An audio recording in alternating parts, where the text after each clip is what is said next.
Laga antara Timnas Indonesia U23 melawan Malaysia U23 di Piala AFF U23 2025 akan menjadi salah satu pertandingan paling dinantikan oleh publik tanah air.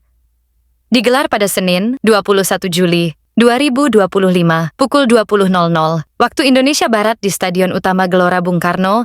Laga ini berpotensi menjadi penentu posisi puncak grup A.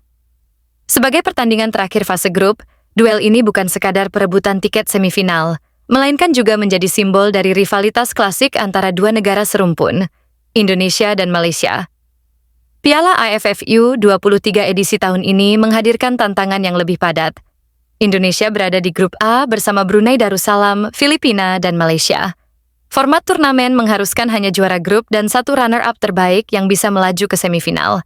Oleh karena itu, konsistensi performa dari laga pertama hingga terakhir menjadi kunci. Timnas Indonesia telah menargetkan kemenangan di dua laga awal melawan Brunei dan Filipina sebagai modal utama, namun laga puncak melawan Malaysia diprediksi menjadi ujian sebenarnya. Skuad Garuda Muda saat ini dipimpin oleh pelatih Gerald van den Berg, mantan asisten pelatih timnas senior yang kini dipercaya membentuk kerangka generasi baru. Van den Berg membawa pendekatan taktik khas Eropa yang menekankan penguasaan bola, transisi cepat, dan struktur pertahanan yang disiplin. Dalam beberapa uji coba sebelum turnamen, ia telah mencoba menggabungkan pemain dari kelompok usia 19 hingga 22 tahun, dengan beberapa pemain yang pernah mencicipi skuad senior. Salah satu pemain yang diprediksi akan menjadi kunci adalah Kadek Arel. Bek muda ini telah menunjukkan performa solid di level klub, dan diyakini mampu membawa ketenangan di lini belakang.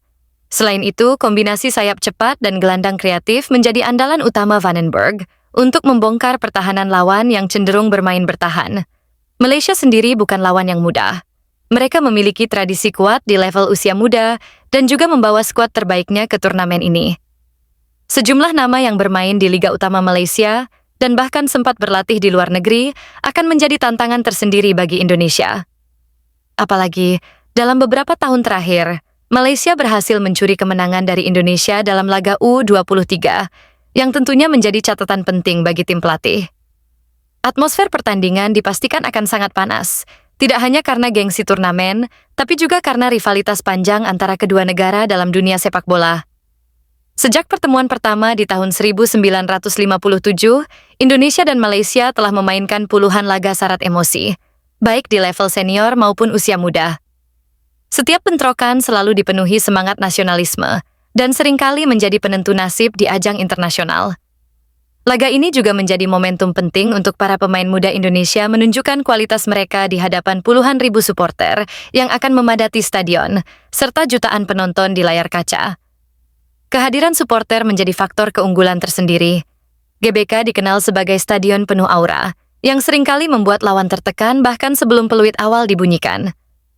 Dukungan penuh di kandang sendiri harus dimaksimalkan para pemain untuk tampil lebih berani dan percaya diri. Dalam sesi latihan menjelang pertandingan, Van den Berg terus mengasah skema serangan dari sisi sayap, serta penyelesaian akhir yang menjadi sorotan dalam dua laga sebelumnya. Ia mengingatkan para pemain untuk tetap tenang di bawah tekanan dan bermain kolektif, bukan individual. Fokus utama adalah mencetak gol lebih dulu dan menjaga kontrol permainan, agar tidak terpancing provokasi atau permainan keras yang biasa terjadi dalam laga penuh tensi seperti ini. Selain aspek teknis dan taktis, duel ini juga menjadi uji mental. Banyak dari pemain Indonesia adalah debutan di turnamen besar, dan menghadapi Malaysia dengan sejarah rivalitas panjang bisa menimbulkan tekanan tersendiri. Oleh sebab itu, pendekatan psikologis juga dilakukan oleh tim pelatih, termasuk pembekalan melalui motivasi dan penanaman semangat juang khas Garuda. Jika Indonesia mampu mengalahkan Malaysia di laga pamungkas ini, maka posisi sebagai juara grup hampir pasti digenggam.